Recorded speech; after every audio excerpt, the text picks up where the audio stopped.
حب الوطن من الایمان، اس قول کے بارے میں اس کا حدیث ہونا مشہور ہے، لیکن امام ملا علی قاری علیہ رحمہ اس کا بڑی شد و مد سے رد کرتے ہیں کہ یہ حدیث نہیں ہے، اور آپ فرماتے ہیں کہ یہ تو عجیب قول ہے کہ حب وطن اور ایمان کے درمیان کوئی تلازم نہیں ہے، یعنی حب وطن ایمان کو لازم نہیں ہے۔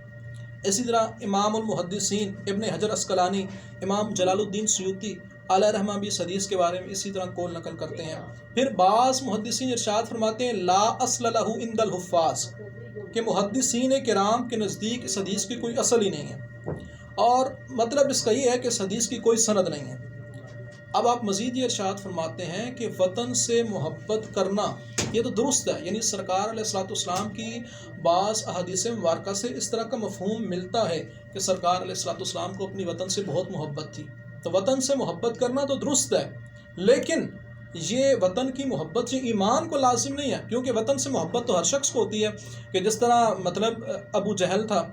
بڑے بڑے کفار تھے، ان سب کو بھی اپنے وطن سے محبت تھی، تو لہٰذا وطن کی محبت دل کے اندر ہونا یہ بندے کی ایمان کو لازم نہیں کر دیتی کہ اس کا مطلب یہ ہے کہ یہ بندہ